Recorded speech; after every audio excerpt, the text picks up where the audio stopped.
வணக்கம். இன்றைய தலைப்புச் செய்திகள். வெயில் அதிகரிப்பால் கோடை விடுமுறை வரும் 29ஆம் தேதி முதல் துவக்கம். பள்ளி கல்வித்துறை அறிவிப்பு. புதுவையில் அதிகரிக்கும் குற்றச்சம்பவங்கள். ரவுடிகளின் வீடுகளில் போலீசார் அதிரடி சோதனை. பரிசாக கார் விழுந்துள்ளதாக கூறி ஆன்லைனில் 2 லட்சம் ரூபாய் மோசடி. சைபர் கிரைம் போலீசார் தீவிர விசாரணை. புதுவையில் ஏல சீட்டு நடத்தி 1,31 லட்சம் ரூபாய் மோசடி செய்த குடும்பம். போலீசார் தீவிர விசாரணை. கோடை விடுமுறை முடிந்து புதுச்சேரியில் வரும் ஜூன் 6ஆம் தேதி பள்ளிகள் திறக்கப்படும் என அறிவிக்கப்பட்டுள்ளது.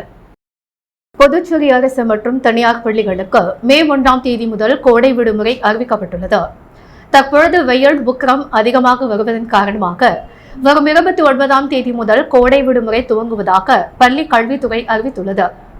வெயில் அதிகரிப்பதன் காரணமாக சுகாதாரத்துறையின் அறிவுறுத்தலின்படி முன்கூட்டியே கோடை விடுமுறை அறிவிக்கப்பட்டுள்ளது. வெள்ளிக்கிழமை இன்றுடன் பள்ளிகள் முடிகின்றன. நாளை சனி மற்றும் ஞாயிற்று விடுமுறை. அதனைத் தொடர்ந்து 29ஆம் தேதி முதல் கோடை விடுமுறை துவங்கும் என கல்வித்துறை அறிவித்துள்ளது. புதுச்சேரியில் ஒரே நாளில் 2 பேர் கொலை செய்யப்பட்ட சம்பவத்தை அடுத்து போலீசார் மோப்பநாய் உதவியுடன் ரவுடிகளின் வீடுகளில் சோதனை மேற்கொண்டனர். புதுச்சேரியில் கடந்த 2 நாட்களுக்கு முன் பெரியார் நகரைச் சேர்ந்த ரவுடி ருத்ரேஷ் கஞ்சா தொழில் போட்டியில் கொலை செய்யப்பட்டார். அரியாங்குப்பத்தில் மின்விரோதம் தகராற்றில் ரவுடி ஆனந்த் என்கிற அலெக்ஸ் வயது 33 என்பவர் அடைத்து கொலை செய்யப்பட்டார்.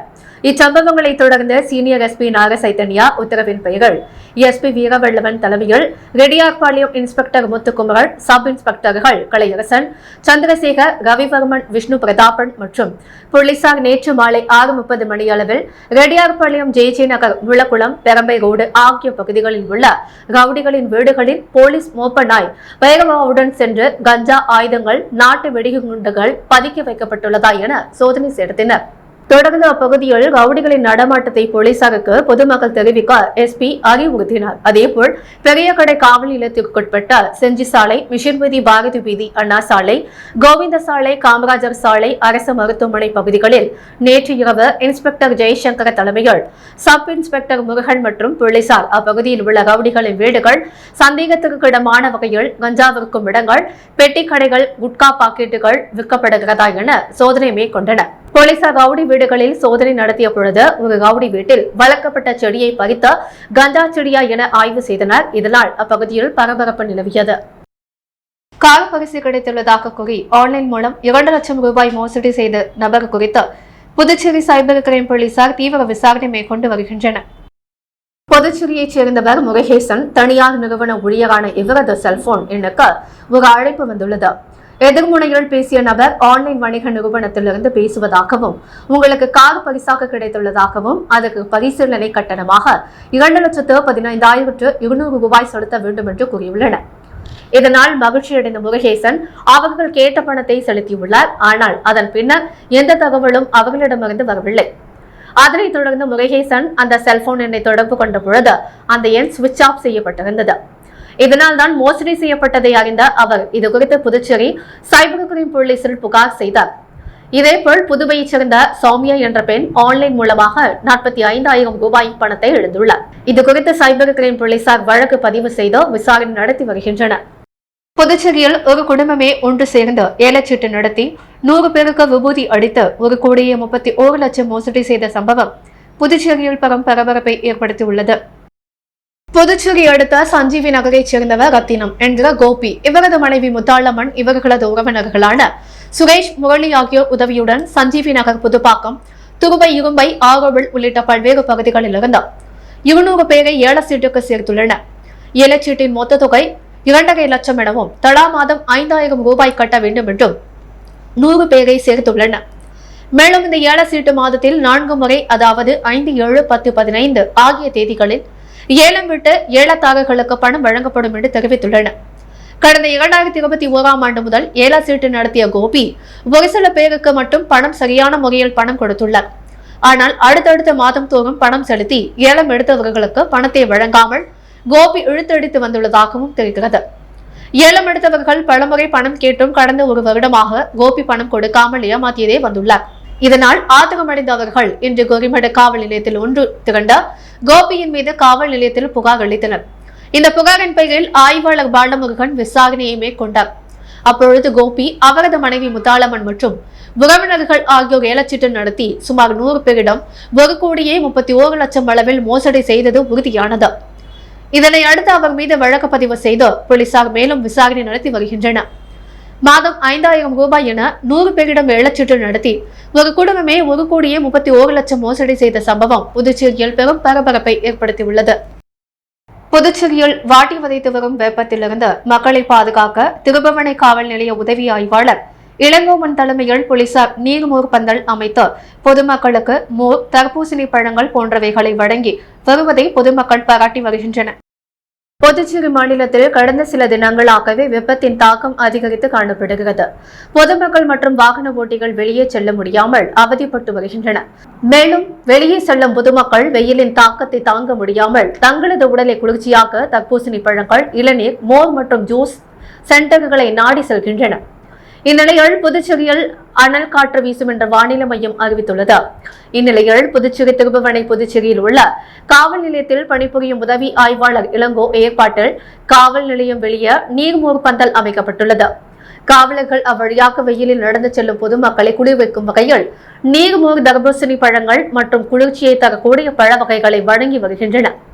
இதனை மக்கள் ஆர்வமுடன் உண்டு வெப்பத்தை தணித்து செல்கின்றனர். வெப்பத்திலிருந்து மக்களை பாதுகாக்கும் வகையில் திருபுவனை காவல் நிலையத்தில் பணிபுரியும் காவலர்கள் செய்யும் இந்த செயலை அவ்வழியாக செல்லும் பொதுமக்கள் மற்றும் அப்பகுதி மக்கள் பாராட்டி வருகின்றனர். புதுச்சேரியில் ஒரு பிரியாணி வாங்கினால் ஒரு பிரியாணி இலவசம் என்ற அறிவிப்பால் பிரியாணி கடை முன்பு அலைமோதிய கூட்டம் நீண்ட வரிசையில் நின்று பிரியாணியை போட்டி போட்டு வாங்கியதால் கடுமையான போக்குவரத்து நெரிசல் ஏற்பட்டது. புதுச்சேரி பிரதான சாலையான புசி வீதியில் மெட்ராஸ் வெட்டிங் பிரியாணி என்ற பெயரில் இன்று புதிதாக பிரியாணி கடை திறக்கப்பட்டது. திறப்புவிழாவை முன்னிட்டு ஒரு பிரியாணி வாங்கினால் ஒரு பிரியாணி இலவசம் என்று கடையின் சார்பில் அறிவிக்கப்பட்டது. இதனை அடுத்து இன்று பிற்பகல் கடை திறந்தவுடன் பிரியாணி வாங்க மக்கள் கூட்டம் அலைமோதியது. மேலும் பிரியாணியை வாங்க கடையின் முன்பு பொதுமக்கள் முண்டி அடித்து சென்றதால் கடுமையான போக்குவரத்து நெரிசல் ஏற்பட்டது. இதனை அடுத்து சம்பவ இடத்திற்கு வந்த போலீசார் பிரியாணி வாங்க முண்டி அடித்தவர்களை ஒழுங்குபடுத்தினர். இதனை அடுத்து சாலையோரம் அவர்கள் வரிசையாக நிறுத்த வைக்கப்பட்ட ஒவ்வொருவருக்கும் பிரியாணி வழங்கப்பட்டது. மேலும் பிரியாணி வாங்குவதற்கு பல மணி நேரம் வெயிலில் என்று கூட பார்க்காமல் வரிசையில் நின்று காத்திருந்து பிரியாணியை வாங்கி சென்றனர். மேலும் ஒரு பிரியாணி வாங்கினால் ஒரு பிரியாணி இலவசம் என்ற அறிவிப்பால் பிரியாணியை எப்படியாவது வாங்க வேண்டும் என்ற ஒரே எண்ணத்தில் கடுமையான வெயிலில் கடையின் முன்பு முண்டியடித்துக் கொண்டு போக்குவரத்து நெரிசலை ஏற்படுத்தி பிரியாணி வாங்கிய கூட்டத்தால் புதுச்சேரியில் சிறிது நேரம் பரபரப்பு ஏற்பட்டது. புதுச்சேரியில் 150 ஆண்டுகள் பழமை வாய்ந்த நளித்தோப்பு சௌரி படையாச்சி வீதியில் அமைந்துள்ள ஸ்ரீ பெரிய பாளையத்தம்மன் தேவஸ்தானத்தின் திருப்பணி பாலஸ்தாபன விழாவில் திரளான பக்தர்கள் கலந்து கொண்டனர். புதுச்சேரி நளித்தோப்பு சௌரி படையாச்சி வீதியில் அமைந்துள்ள ஸ்ரீ பெரிய பாளையத்தம்மன் தேவஸ்தானத்தில் திருப்பணி பாலஸ்தாபன விழா நடைபெற்றது. அதன்படி ஸ்ரீ பெரிய பாளையத்தம்மன் ஆலயம் 1871ஆம் ஆண்டு நிறுவப்பட்டது. சுமார் 150 ஆண்டு கால பழமை வாய்ந்த திருக்கோவிலில் இது கும்பாபிஷேகம் நடைபெற்றது. 18 ஆண்டுகள் நிறைவடைந்த நிலையில் கடந்த 2021ஆம் ஆண்டு திருப்பணி துவக்கம் மற்றும் கால்கோள் விழா நடைபெற்றது. அதனைத் தொடர்ந்து திருப்பணி வேலைகள் நடைபெற்றுக் கொண்டிருந்த நிலையில் பக்தர்களின் கோரிக்கைகளை ஏற்று சிதலமடைந்த மூலஸ்தான கோபுரத்தை முழுமையாக அப்புறப்படுத்தி புனரமைப்பு செய்து கும்பாபிஷேகம் நடத்தப்பட வேண்டும் என தீர்மானிக்கப்பட்டது. ஆலய மூவர் ஆகிய ஸ்ரீ பெரிய பாளையத்தம்மன், ஸ்ரீ இஷ்டலிங்கேஸ்வரர் மற்றும் நாகாத்தம்மன் ஆகிய மூர்த்திகளுக்கு பாலஸ்தாபன விழா இன்று நடைபெற்றது. இதில் முதலமைச்சர் ரங்கசாமி, முருளையன்பேட்டை தொகுதி சட்டமன்ற உறுப்பினர் நேரு மற்றும் இந்து சமய அறநிலையத்துறை ஆணையர் சிவசங்கரன் ஆகியோர் கலந்து கொண்டு விழாவினை துவக்கி வைத்தனர். இதில் திரளான பக்தர்கள் கலந்து கொண்ட விழாவுக்கான ஏற்பாடுகளை ஆலய திருப்பணிக்குழு, அறங்காவலர் குழு மற்றும் ஊர் பொதுமக்கள் செய்திருந்தனர். புதுச்சேரியில் முன்னாள் வேளாண் துறை மற்றும் கல்வி அமைச்சர் கமலக்கண்ணன் மூட்டை தூக்கும் வீடியோ காட்சி சமூக வலைதளங்களை பரவி வருகிறது. புதுச்சேரி கடந்த காங்கிரஸ் ஆட்சியில் காரைக்கால் திருநள்ளாறு சட்டமன்ற தொகுதியிலிருந்து தேர்ந்தெடுக்கப்பட்ட கமலக்கண்ணன் வேளாண் துறை மற்றும் பள்ளி கல்வித்துறை அமைச்சராக பதவி வகித்து வந்தார். ஆனாலும் இவர் விவசாய நிலங்களில் வேலை செய்வது வழக்கமாக கொண்டிருந்தார். அதனை ஆதரவாளர்கள் வீடியோவாக வெளியிட்டு வந்தனர். தற்பொழுது சட்டமன்ற உறுப்பினராக இல்லாத நிலையில் தனது சொந்த வேலைகளை கவனித்து வருகிறார். இதில் விவசாய வேலைகளில் மிகுந்த ஈடுபாடுகளை கொண்டு செயல்பட்டு வருகிறார். இந்த நிலையில் தனது நிலத்தின் பயிரிட்ட பொருட்களை டிராக்டர் மூலம் தனது வீட்டிற்கு கொண்டு வந்தார். அப்பொழுது டிராக்டரிலிருந்து மூட்டைகளை தலையில் சுமந்து இறக்கி வைத்தார். இதனை பார்த்த ஆதரவாளர்கள் ஒருவர், தங்களுக்கு நாங்கள் வாக்களித்தோம், ஆனால் நீங்கள் இதுபோன்ற வேலைகளை செய்கிறீர்கள் என்ற கேள்வி எழுப்பினர். அதற்கு அவர், இந்த வேலைகளை செய்தால்தான் சாப்பாட்டிற்கு அரிசி கிடைக்கும் என தெரிவித்தார். இந்த வீடியோ தற்பொழுது சமூக வலைதளங்களில் பரவி வருகிறது. முன்னாள் அமைச்சர் பன்னீர்செல்வத்தின் பிறந்த நாளையொட்டி அவருக்கு என்ஆர் காங்கிரஸ் நிர்வாகிகள் பலர் வாழ்த்துக்களை தெரிவித்தனர். புதுச்சேரி மாநிலம் உழவர்கரை சட்டமன்ற தொகுதியின் முன்னாள் என்ஆர் காங்கிரஸ் சட்டமன்ற உறுப்பினரும் முன்னாள் உள்ளாட்சித்துறை அமைச்சருமான பன்னீர்செல்வத்தின் பிறந்தநாள் விழா கொண்டாடப்பட்டது. இதனையொட்டி அவருக்கு நெல்லித்தோப்பு தொகுதி முன்னாள் சேர்மன் சிவகாந்தன், சந்துரு பாஸ்கர், சவுந்தரராஜன், டாக்டர் மற்றும் என்ஆர் காங்கிரஸ் நிர்வாகிகளுடன் என்ஆரின் அதிதீவிர விசுவாசியான உழவர்கரை சட்டமன்ற தொகுதியில் என்ஆர் காங்கிரஸ் கட்சியின் பிரமுகருமான ஏசி வேல்முருகன் உட்பட பலர் கலந்து கொண்டு முன்னாள் அமைச்சர் பன்னீர்செல்வம் அவர்களை வாழ்த்தினர். வாழ்த்திய அனைவருக்கும் முன்னாள் அமைச்சர் பன்னீர்செல்வம் தனது கரங்களால் இனிப்பு வழங்கி மகிழ்ந்தார். புதுச்சேரியில் அனைத்து மதுக்கடைகளும் தேர்தல் நன்னடத்தையிலிருந்து விலக்கு அளிக்கப்படும் வழக்கம் போல் உரிமை நேரம் வரை திறந்து இருக்கலாம் என கலால்துறை அறிவித்துள்ளது. புதுச்சேரி மாநிலத்தில் 85 சாராய கடைகள், 55 கள்ளுக்கடைகள் என மொத்தம் 390 மதுபான கடைகள் உள்ளன. லோக்சபா தேர்தலையொட்டி நன்னடத்தை விதிமுறைகள் அமலுக்கு வந்ததால் அனைத்து மதுக்கடைகளும் இரவு 10 மணிக்குள் மூட தேர்தல் துறை உத்தரவிட்டது. ஓட்டுப்பதிவு கடந்த 19ஆம் தேதி நடந்த போதிலும் தொடர்ந்து இரவு 10 மணிக்கே அனைத்து மதுக்கடைகளும் மூடப்பட்டன. இதனால் தங்களுடைய வருமானம் இழப்பு ஏற்படுவதாக மதுக்கடை உரிமையாளர்கள் கலால்துறையிடம் கடிதம் எழுதி முறையிட்டனர். கலால்துறையும் தேர்தல் துறைக்கு கடிதம் அனுப்பி அனுமதி கோரி இருந்தது. இதற்கு தேர்தல் துறையும் பச்சை கொடி காட்டியுள்ளது. மாநிலத்தில் உள்ள மதுக்கடைகள் அனைத்தும் தங்களுடைய உரிமத்தின்படி வழக்கமான நேரம் வரை திறந்து செயல்படலாம் என கலால்துறை அறிவித்துள்ளது. எனவே FL1 எனப்படும் மொத்த மது விற்பனை மதுக்கடைகள், FL2 எனப்படும் சில்லறை மது விற்பனை கடைகள் காலை 8 மணி முதல் இரவு 11 மணி வரை வழக்கம் போல் திறந்து செயல்படலாம். சுற்றுலா பிரிவின் கீழ் உள்ள ஹோட்டல்கள், ரெஸ்டாரண்ட்கள் இரவு 12 மணி வரை திறந்து இருக்கலாம். கள்ளு சாராய கடைகள் காலை 6 மணி முதல் இரவு 10 மணி வரை வழக்கம் போல் திறந்து இருக்கலாம். இதற்கான ஆணையை கலால்துறை ஆணையர் மாத்யூ பிரான்சிஸ் பிறப்பித்துள்ளார். புலியை பார்த்து பூனை சூடு போட்ட விடுகதை மாதிரியே நாயை புலியாக மாற்ற அதை புலி போல் பெயிண்ட் அடித்து வீதியில் உலாவ விட்டு பொதுமக்களை அச்சுறுத்திய சம்பவம் புதுச்சேரியில் அரங்கேறியுள்ளது. புதுச்சேரி லாஸ்பேட்டை குறிஞ்சி நகர் பகுதியில் புலி உலாவுவதாக பொதுமக்களிடையே தகவல் பரவியது. மலை வனப்பகுதியாக இருந்தால் புலி வரும், இங்கு எப்படி புலி வந்தது என்று பொதுமக்களிடையே கேள்வி எழுந்தது. உண்மையிலேயே புலிதான் வருகிறதா, அதனை பார்த்துவிட வேண்டும் என்று இளைஞர்கள் திட்டமிட்டனர். அப்பொழுது புலி வருகிறது என்று சிலர் அங்கு கூச்சலிட்டவாறு சென்றனர். இதனை கேட்ட இளைஞர்கள் சிலர் அங்கு திரண்டு சென்றனர். அவர்கள் புலி என்று சொன்ன விலங்கை பார்த்து ஆச்சரியத்தில் ஆழ்ந்தனர். ஏனென்றால் அது புலி அல்ல, புலி வேஷத்தில் இருந்த நாய். அந்த பகுதியைச் சேர்ந்த சில விஷமிகள் தெரு நாய் உடலில் புலியை போல கோடுகளை பெயிண்டில் வரைந்து நாயை வீதிகளில் உலாவ விட்டுள்ளனர். இந்த புலி வேட நாய் கடந்த 2 நாட்களாக குறிஞ்சி நகர் பகுதியில் உலாவி வருகிறது. இதுகுறித்து லாஸ்பேட்டை போலீசார் விசாரணை செய்து வருகின்றனர். நாய்க்கு புலி வேஷமிட்ட விஷமிகள் யார் என்று அவர்களை போலீசார் தேடி வருகின்றனர். புதுச்சேரி முதியால்பேட்டையில் வெள்ளாளர் வீதியில் அமைந்துள்ள அருள்மிகு வள்ளி தேவசேனா செல்வ முத்துக்குமாரசுவாமி ஆலயத்தில் ஸ்ரீ வாராகி அம்மன் சன்னதி பிரதிஷ்டை செய்த நூதன அஷ்டபந்தன மகா கும்பாபிஷேகம் நடைபெற்றது. இன்று வெள்ளிக்கிழமை காலையில் கணபதி ஹோமம், நவகிரக ஹோமம் முதல் யாகசாலை பூஜைகள் தொடர்ந்து வேத பாராயணம், தேவார பாராயணம் பின்பு 2ஆம் யாகசாலை பூஜை முடிந்து கடன் புறப்பாடுடன் ஸ்ரீ வாராகி அம்மனுக்கு மகா கும்பாபிஷேகம் நடைபெற்றது. மகா கும்பாபிஷேக விழாவை தொடர்ந்து மகா அபிஷேகமும் ஆராதனையும் சிறப்பாக நடைபெற்றது. கும்பாபிஷேக திருப்பணிகளை கோவில் நிர்வாகிகள் செய்திருந்தனர். கோவிலில் குருக்கள் வடிவில் குருக்கள் கும்பாபிஷேக நிகழ்வுகளை மிக சிறப்பாக நடத்தி கொடுத்தார். ஸ்ரீ வாராகி அம்மனின் கும்பாபிஷேக விழாவில் சிறப்பு அழைப்பாளராக பாரதிய ஜனதா கட்சி மாநில செயலாளர் டாக்டர் வெற்றிச்செல்வம் கலந்து கொண்டு சுவாமி தரிசனம் செய்தது. 1000க்கும் மேற்பட்ட பக்தர்களுக்கு கோயில் நிர்வாகிகளோடு சேர்ந்து அன்னதானம் வழங்கினார். உபயதாரராக அறிவழகன் குடும்பத்தினரும், வெள்ளாளர் திரு ஆன்மீக பெரியோர்களும், பிரதோஷ வழிபாட்டு மகளிர் நிர்வாகிகளும் பக்தர்களும் கலந்து கொண்டு சுவாமி தரிசனம் செய்தனர். புதுச்சேரி அரசு நலவழித்துறை பூச்சிகளால் பரவும் நோய் தடுப்பு திட்டம் தவளக்குப்பம் ஆரம்ப சுகாதார நிலையத்தின் சார்பாக உலக மலேரியா தினம் கடைபிடிக்கப்பட்டது. சுகாதார உதவி ஆய்வாளர் இளஞ்செழியன் அனைவரையும் வரவேற்றார். கிராமப்புற செவிலியர் மேற்பார்வையாளர் பவுன் அம்மாள், செவிலிய அதிகாரி கலைமதி, கிராமப்புற செவிலியர் கலா, மஞ்சுளா ஆகியோர் முன்னிலை வகித்தனர். நிலையத்தில் மருத்துவ அதிகாரிகள் சாய் ஆனந்த் மற்றும் ஆஷ்மா ஆகியோர் கலந்து கொண்டு இந்த ஆண்டின் கருப்பொருளான மலேரியாவுக்கு எதிரான போராட்டத்தை மிகவும் சமமாக உலகத்திற்கு விரைவுபடுத்துதல் என்ற தலைப்பில் மலேரியா நோய் குறித்தும் அதை தடுக்கும் வழிமுறை குறித்தும் விழிப்புணர்வு உரையாற்றினர். தொடர்ந்து சுகாதார உதவி ஆய்வாளர் ஜவஹர் மலேரியா எதிர்ப்பு உறுதிமொழி வாசிக்க அனைவரும் உறுதிமொழி ஏற்றுக் கொண்டனர். நிகழ்ச்சி இறுதியில் கிராமப்புற செவிலியர் ஷிஷாந்தினி நன்றி கூறி உரையாற்றினார். அரியாங்குப்பம் ஆர்கே நகர பகுதியில் எழுந்தருளி இருக்கும் ஸ்ரீ புவனேஸ்வரி அம்மன் ஆலயத்தின் 52ஆம் ஆண்டு சித்திரை பெருவிழா தேரோட்டம் மிக சிறப்பாக நடைபெற்றது. அரியாங்குப்பம் பகுதியில் எழுந்தருளி உள்ள அருள்மிகு தேவி ஸ்ரீ புவனேஸ்வரி அம்மன் ஆலயத்தில் 52ஆம் ஆண்டு சித்திரை பெருவிழா கடந்த வாரம் கொடியேற்றத்துடன் துவங்கியது. அதனைத் தொடர்ந்து தினம்தோறும் அம்மனுக்கு சிறப்பு அபிஷேக ஆராதனைகளுடன் இரவு மின் அலங்காரத்தில் நாக வாகனம், அன்ன வாகனம், சிம்ம வாகனம் உள்ளிட்ட பல்வேறு வாகனங்களில் சுவாமி திருவீதி உலா நடைபெற்று வந்தது. இதன் தொடர்ச்சியாக இவ்வாலயத்தின் முக்கிய நிகழ்வான தேரோட்டம் இன்று காலை சிறப்பான பூஜைகளுடன் தொடங்கி நடைபெற்றது. இதில் சிறப்பு விருந்தினராக அரியாங்குப்பம் சட்டமன்ற உறுப்பினர் பாஸ்கர் என்கிற தட்சிணாமூர்த்தி, முன்னாள் சபாநாயகர் சபாபதி, காங்கிரஸ் பொதுச் செயலாளர் சங்கர், வட்டார காங்கிரஸ் தலைவர் ஐயப்பன், மகளிர் காங்கிரஸ் துணைத் தலைவி பொன்னி சுப்பராயன் உள்ளிட்ட பலர் இந்நிகழ்ச்சியில் கலந்து கொண்டு தேரினை வடம் பிடித்து இழுத்து தேரோட்டத்தினை துவக்கி வைத்தனர்.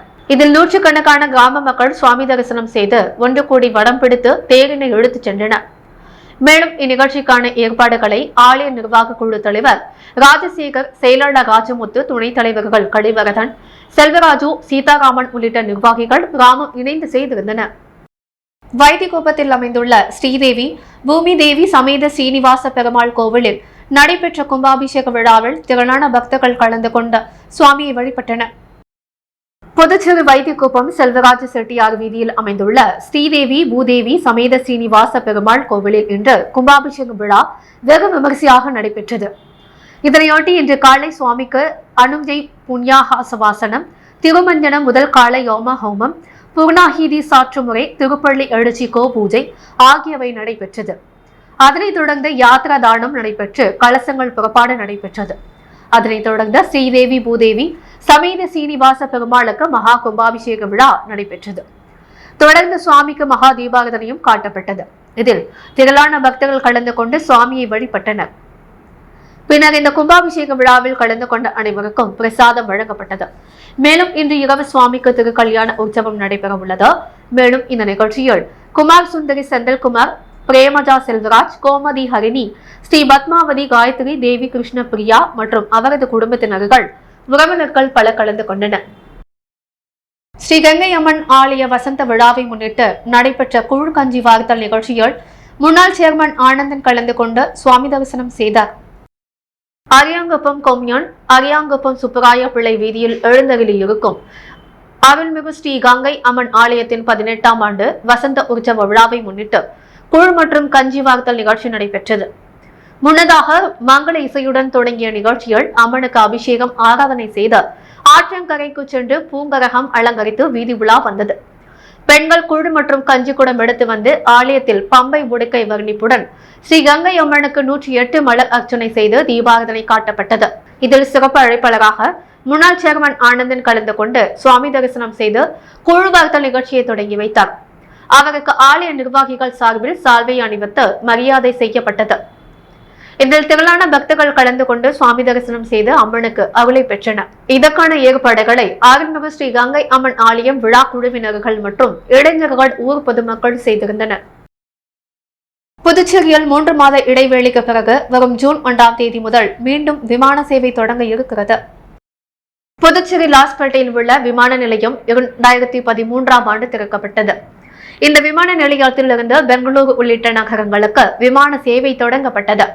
பின்னர் போதிய வரவேற்பு இல்லாததால் பல்வேறு ஊர்களுக்கு இயக்கப்பட விமானம் சேவைகள் ரத்து செய்யப்பட்டன. அக்டோபரில் பெங்களூரு மற்றும் ஹைதராபாத்துக்கு மீண்டும் தொடங்கப்பட்ட விமான சேவைகளும் கடந்த 30ஆம் தேதியுடன் ஸ்பைஜெட் நிறுவனம் நிறுத்திக் கொண்டது. இந்நிலையில் வரும் ஜூலை 1ஆம் தேதி முதல் ஹைதராபாத், பெங்களூருக்கு இண்டிகோ நிறுவனம் விமானங்களை இயக்க வருகிறது.